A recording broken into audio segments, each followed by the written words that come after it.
안녕하십니까, 이진우입니다.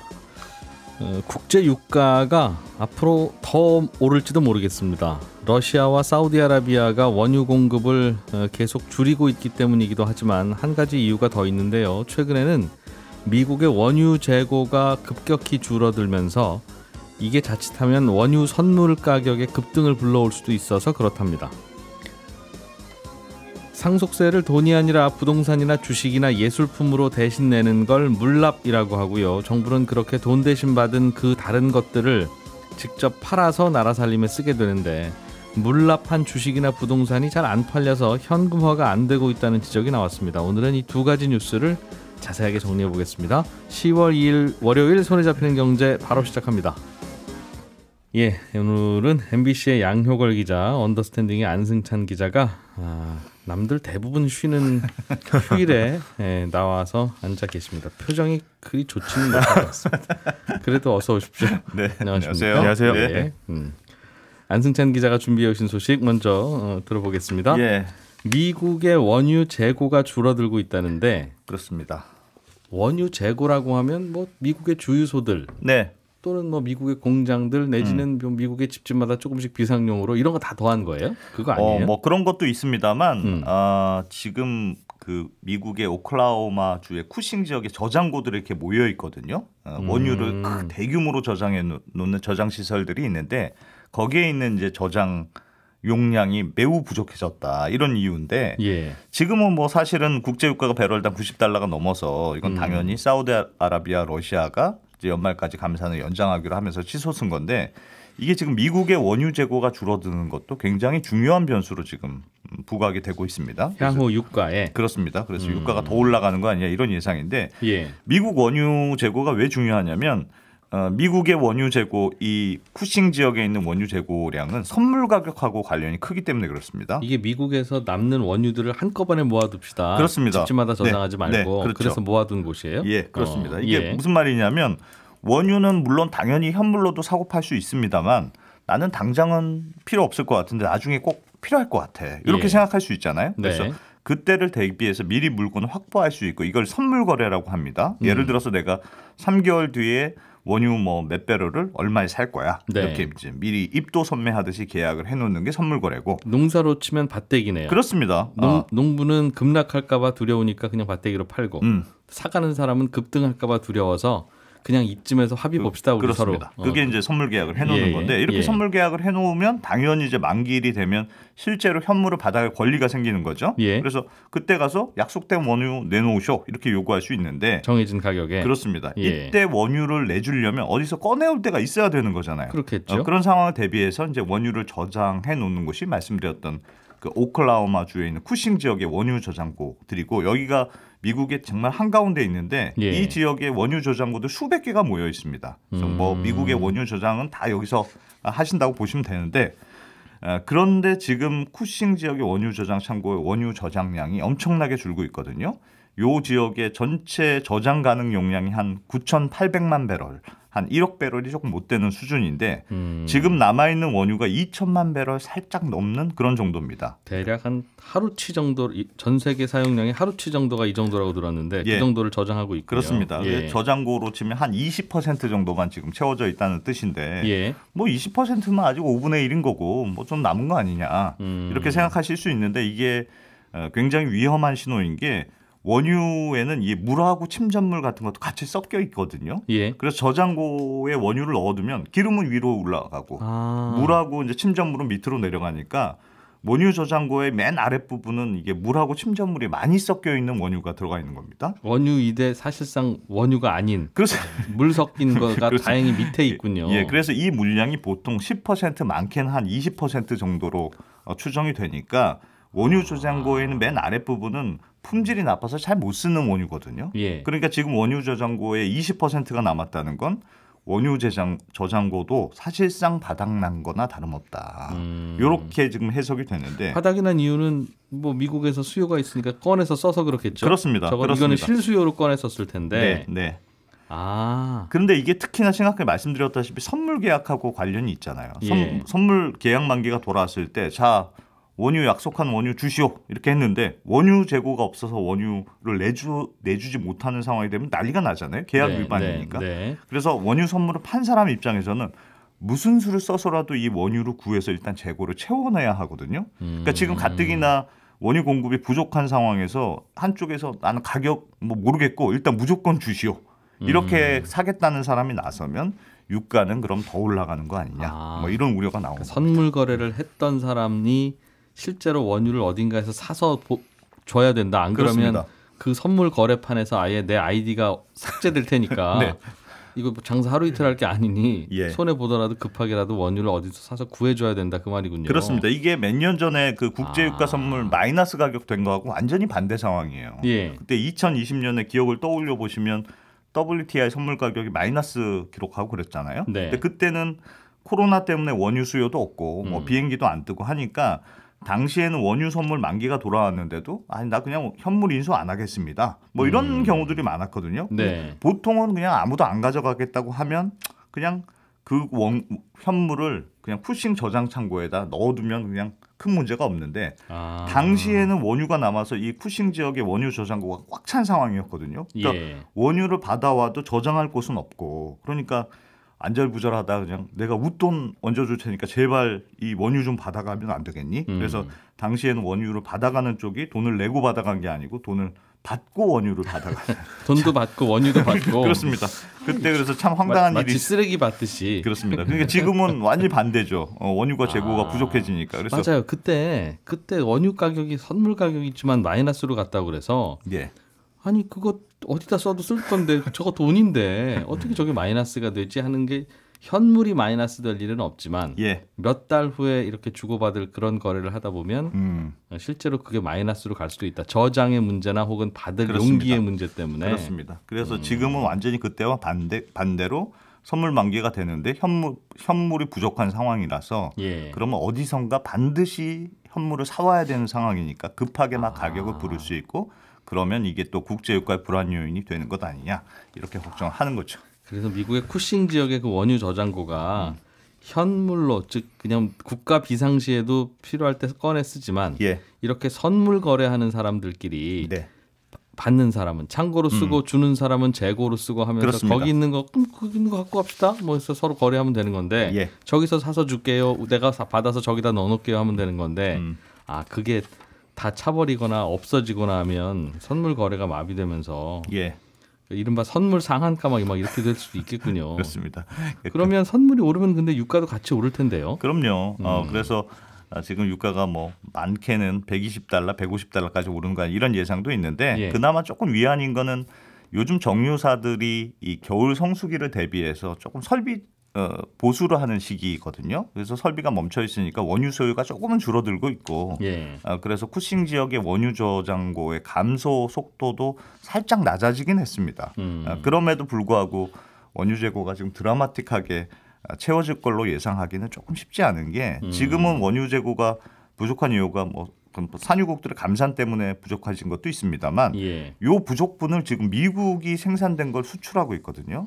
그래서 미국에 생산된 셰일 오일이 저장고에 쌓일 틈이 없이 지금 바로바로 수출이 되기 때문에 네. 지금 저장고가 비어 있는 상황이라서 예. 공급이 뭐 대대적으로 늘어나지 않거나 뭐 수요가 확 줄어들거나 그렇지 않는 이상은 저장고가 금방 차기는 어려울 거다. 이런 예상들이 많은 것 같습니다. 대체로는 선물 거래는 그냥 현물을 주고받지 않고 그냥 미래 대체로는 가격 그렇죠. 가지고 내기만 예. 하는데 네. 실제로 필요하게 되면 그렇겠네요. 마치 송아지 값 가지고도 선물 거래를 할 수 있으니까 예. 그걸로 거래하던 분들이 뭐 예를 들면 송아지들이 병에 걸려서 전국에서 완전히 다 싹 씨가 말랐다면 나 선물 거래했는데 요거 내놓으셔. 소 주쇼. 할 수는 있으니까. 뭐 예전 같으면 예. 뭐 소를 주고 받아요. 그냥 우리 어차피 돈 거래했던 건데 하고 그렇습니다. 말지만 네. 진짜 소를 주세요라고 할 수도 있고 그 소를 어디서 구합니까 하면 전국에 소가 씨가 마르는 그런 상황이랑 같아질 것 같은데. 예. 결국은 그러면 미국의 셰일 업체들이 생산량을 좀 더 늘려주면 되는데. 그렇죠. 자, 사실은 뭐 예전에는 국제유가가 올라가면 미국 셰일 업체들이 생산량을 늘려서 국제유가가 좀 안정되는 그런 패턴을 보이긴 했거든요. 네. 근데 요즘은 미국 셰일 업체들 생산량을 사실 잘 안 늘립니다. 오히려 생산량이 줄어들고 있는데 예. 제일 큰 이유는 이 업체들이 일종의 트라우마가 생겼거든요. 예전에 생산량 대폭 늘렸다가 유가가 급락하면서 줄줄이 파산했기 때문에 왜냐하면 아무래도 셰일 업체들이 이제 생산 단가가 높으니까 네. 국제유가가 떨어지면 가장 먼저 타격을 받기 때문에 그렇거든요. 그래서 이 과정을 거치면서 살아남은 셰일 업체들은 지금은 유가가 올라가더라도 나중에 또 언제 떨어질지 모른다. 그러면 또 우리 파산할 거 아니야. 이런 공포감이 생겨서 굉장히 증산에 보수적이고 게다가 지금의 유가 상승은 사실은 산유국들의 감산 때문에 그렇잖아요. 네. 이 말은 산유국들이 유효 생산량을 남겨놓고 있다는 뜻이기 때문에 이 물량이 풀리면 언제든 다시 주가가 떨어질 수 있다. 그래서 함부로 우리는 움직이면 안 돼. 겁을 먹고 있군요. 그렇습니다. 셰일 업체들이. 그래서 요즘은 셰일 업체들이 유가가 올라가서 실적이 좋아지니까 그 돈으로 뭐 배당 늘리고 자사주 사고 뭐 그런 데 치중하는 모습이고요. 예. 바이든 정부의 영향도 있습니다. 바이든 정부가 지금 친환경 정책을 굉장히 중요하게 내걸면서 환경 규제를 대폭 높여놨거든요. 네. 그래서 예전보다 새로운 광구 개발하기도 어려워졌고 생산 비용도 높아졌습니다.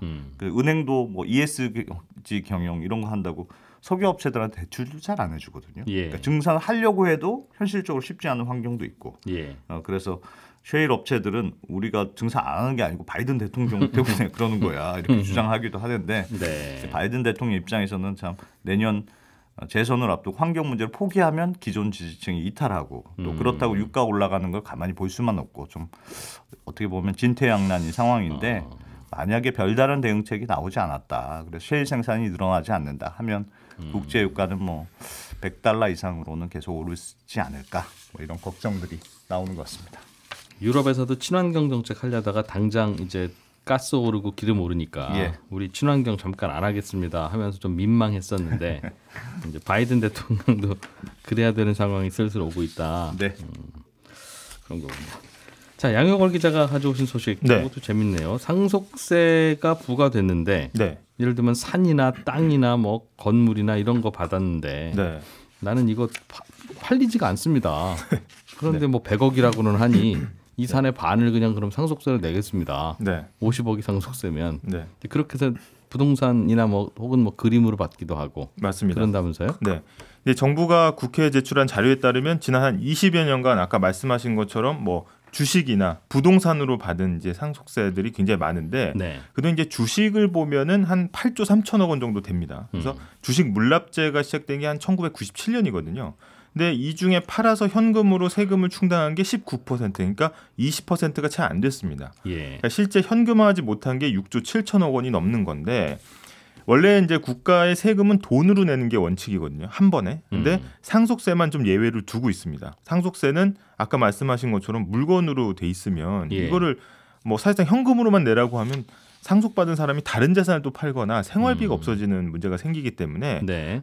이제 물납을 허용하고 있는데 이렇게 상속세 대신 정부가 받은 주식을 현금화하지 못하고 있어서 거의 80%가 세금 제대로 못 걷은 거 아니냐 이런 지적이 나오고 있습니다. 그러니까 받기는 받았는데 못 팔았다. 네. 시장에 내놨는데도 살 사람이 없어서 못 판 거예요? 아니면 내놓지도 않은 거예요?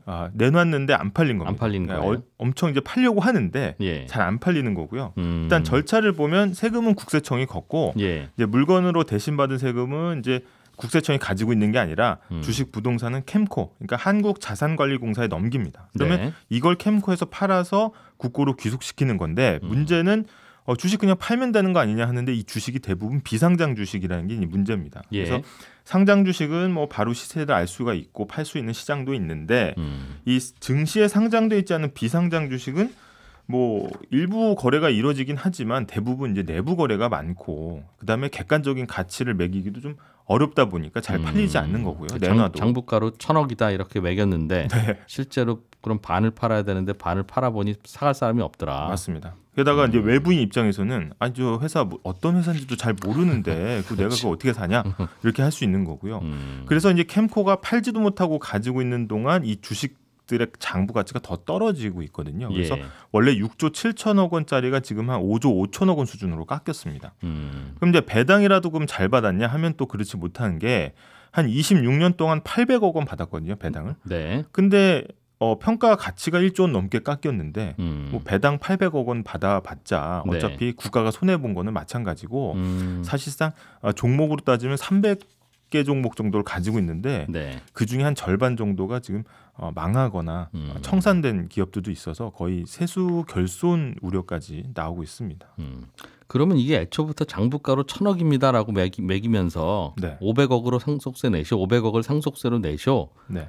라고 하는 게 애초부터 그 비상장 주식에 대한 평가가 네. 좀 과하게 된 거 아니냐. 물론 장부가로 보면 그렇겠습니다만 네. 그거 뭐 저 기계 설비 있는 거 당장 판다고 그게 장부가만큼 받을 수 있는 것도 아닐 거고. 맞습니다. 그러니까 실제 팔아봐야 아는 거니까 네. 실제로는 1,000억이라고 하고 해서 500억을 상속세로 매겼습니다만 네. 실제로는 200억에 팔렸다면 네. 그게 원래 200억 가치였고 네. 상속세로 절반 내면 100억만 냈으면 되는 상속세였으니까 결국은 그 말이 그 말 아닙니까? 맞습니다. 근데 이게 그 실제로 상속세를 받는 거하고 예. 그다음에 이제 이거를 캠코에 넘겨서 이제 청산하는 시점이 다르거든요. 게다가 이게 그 증여세법과 상속세법에 이제 평가하는 계산식이 있습니다. 예. 근데 그게 약간 후하게 돼 있다 이런 이제 지적도 있습니다. 그래서 거기에 이제 기계적으로 넣어서 나오는 이제 계산식이기 때문에 예. 이게 그러면 시장에서 팔리는 가격이냐 하면 또 그건 또 보장을 못하는 거거든요. 그래서 그러니까 항상 이게 주식을 어떻게 가치 평가하느냐가 이게 항상 문제인데요. 맞습니다. 뭐 예를 들면 회사 뒤져봐야 책상이랑 서버밖에 없는 인터넷 회사도 네. 뭐 고객이 많으면 뭐 기업 가치가 1조 원도 되고 그렇죠. 뭐 저 회사는 땅이 엄청 많은데 싶어도 그거 뭐 허허벌판이고 그러면 네. 안 팔리니까. 그래 알겠습니다. 그런 고민이 있군요. 네. 최근에 넥슨 그룹의 창업자가 갑자기 사망하는 바람에 상속세가 이제 유족들에게 나왔을 텐데 네. 이것도 주식으로 냈었다고 들었어요. 네, 아까 말씀드렸던 거의 뭐 5조 원, 6조 원 가운데 이 예. 넥슨 관련 지주회사 NXC의 지분이 한 67%가 이제 유족에게 상속이 되는데 그 중에 유족들이 29%를 기재부에 냈습니다. 예. 물납을 했는데 예. 그래서 이제 기재부가 지금 넥슨 그룹의 거의 2대 주주로 올라선 상황이거든요. 우리나라 정부가 예. 근데 이걸 가치 평가를 해보니까 경영권 프리미엄까지 해서 뭐 거의 한 4조 7천억 원 정도 되거든요. 네. 근데 이걸 내놨을 때 그러면 팔리겠느냐 했을 때 정부도 지금 장담을 못 하고 있는 겁니다. 그래서 이게 대부분이군요. 지금 우리 정부가 갖고 있다가 못 팔았던 주식이. 네, 이걸 예. 빼면 한 1조 2천억 원 정도 되는데 그 네. 중에서도 상당히 손실이 좀 많다는 거고 예. 사실 이것도 비상장 주식인데다가 이게 유가족 보유 지분이 이미 69%가 넘거든요. 그러니까 이거를 인수했다고 해서 그러면은 넥슨 그룹의 경영권을 좀 참여할 수 있느냐? 그것도 사실은 불투명합니다. 그래서 예. 이거를 되팔기도 쉽지 않은 상황인데다가 그래서 정부는 지금 세수 펑크 때문에 이거라도 좀 팔아서 좀 메꾸고 싶기 때문에 예. 안간힘을 쓰고 있는데 매각까지는 굉장히 오래 걸릴 거다 이런 얘기들이 나오고 있습니다. 평소에 소액주주 대하기를 그냥 휴지처럼 대하다 보니 네. 그 소액 주식도 휴지처럼 거래가 되는 거 아니겠어요? 네. 그럼 어떡하죠? 그럼 주식으로 못 내게 할 수도 없고. 근데 이게 예. 아무래도 조금 현금으로 낼 수 있으면 현금으로 내게 유도를 해야 되는데 이 예. 기준이 조금 엉성하다는 이제 지적이 있습니다. 그래서 일본 같은 경우에는 뭐 생활비까지 다 따져가지고 현금 지급 능력을 따지는데 네. 우리는 이제 금융자산이라고 뭉뚱그려서 하기 때문에 이런 걸 좀 촘촘하게 만들어서 아. 최대한 물납을 하지 않아야 그래야 이제 국세 결손이 좀 줄어드는 거 아니냐 이런 얘기들이 그 넥슨 나오고 유가족들이 현금이 한 100억쯤 있으면 그 100억은 갖고 오고 그렇습니다. 진짜 아무것도 없어요? 그럼 네. 그다음부터는 그 주식으로 받는 건데 맞습니다. 우리는 지금 그냥 주식으로 다 내도 된다. 네.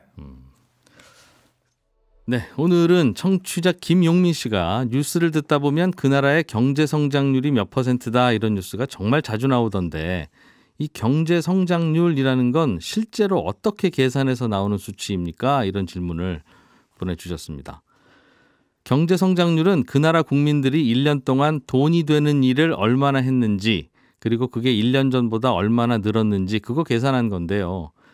회사원이나 운동선수한테 너는 지난 1년 동안 돈이 되는 일을 얼마나 했니? 그게 1년 전보다 얼마나 늘거나 줄었니? 이렇게 물으면 그건 계산이 간단하죠? 너는 연봉이 얼마니? 하는 그 질문하고 같잖아요. 그러니까 그 계산은 쉬운데 경제 성장률은 대한민국 전체가 1년 동안 돈이 되는 일을 얼마나 했는지 그걸 계산하는 거라서 조금 복잡하기는 합니다. 한국은행이 매년 이 계산을 하는데요. 실제로 어떻게 계산을 하냐면 예를 들어서 식당이 1년 동안 돈 되는 일을 얼마나 했는지 알아보려면 방법은 두 가지겠죠. 주방에서 음식이 몇 그릇이나 나왔는지 그걸 세거나 아니면 계산하는 카운터에서 손님들이 내고 간 돈이 얼마인지 그걸 세어보면 알 수 있습니다. 둘 중에 어떤 방법을 쓸지는 둘 중에 더 편한 방법이 뭐냐에 따라서 결정됩니다. 만약 그 식당이 손님들한테 다 카드만 받고 카드 매출이 통장 하나에 다 찍힌다 그러면 그 통장에 찍힌 숫자만 보면 되니까 그렇게 하면 되는데, 그게 아니라 뭐 현금도 받고 외상도 있고 해서 복잡하면 차라리 주방 입구에서 음식이 몇 그릇 나왔는지 그걸 세는 게 간단하겠죠. 나라 경제도 이거하고 비슷해서 그 국가가 1년 동안 돈 되는 일을 얼마나 했는지 알아보려면 전국의 모든 공장과 가게에서 생산되는 걸 다 조사하거나, 그게 어렵고 복잡하면 결국 그렇게 돈 되는 일을 해서 번 돈을 국민들이 다 나눠서 가져갔을 테니 전 국민이 그 해에 소득이 얼마나 됐는지 국민들의 통장을 다 조사하거나, 둘 중에 더 간단한 걸로 하면 되는데요. 우리나라는 개인들이 돈을 얼마나 버는지를 사람들이 말을 잘 안 해주니까 파악하기가 쉽지는 않고, 그래서 기업들이 얼마나 생산하는지를 기업들한테 자료 제출하라고 하면 그래도 통계가 잘 나오는 편이니까 그게 더 편하기 때문에, 그래서 주로 기업들이 제출하는 매출 자료로 GDP를 계산합니다. 그런데 예를 들면 축산업 같은 경우는 기업에서 하는 게 별로 없고 다 개인 농가들이 하는데, 축산 농가들이 소를 몇 마리나 길렀는지 그중에 몇 마리를 도축했는지 자료 제출을 잘 안 하시니까 이건 또 머리를 써서 이렇게 합니다. 통계청에다가 연말과 연초에 우리나라에 소가 몇 마리 있는지 조사해달라고 해서 몇 마리가 늘었구나 이거 확인하고, 또 전국의 도살장에다가 연간 몇 마리를 도살했는지 자료를 달라고 해서 그 숫자를 더하면 한 해 동안 우리나라 축산 농가들이 길러서 키우거나 잡은 소의 마리수가 정확히 나오거든요. 그래서 그런 식으로 계산을 합니다. 그러니까 경제성장률 계산은 이게 얼마나 다양하고 정확한 통계들이 있느냐에 따라서 계산이 쉽게 정확하게 잘 되기도 하고 잘 안 되기도 하고 그렇고요. 통계가 없는 자료들은 마치 선거철에 여론조사하듯이 표본을 뽑아서 실제로 조사하고, 다른 기업들도 그렇겠거니 하는 추정으로 일단 계산을 한 뒤에 나중에 전수조사를 해서 자료를 보강합니다. 질문 보내주신 김용민 씨께는 저희가 준비한 소정의 상품 보내드리겠습니다. 예, 저는 내일 아침 8시 30분에 다시 찾아오겠습니다. 이진우였고요. 함께해 주신 여러분 고맙습니다.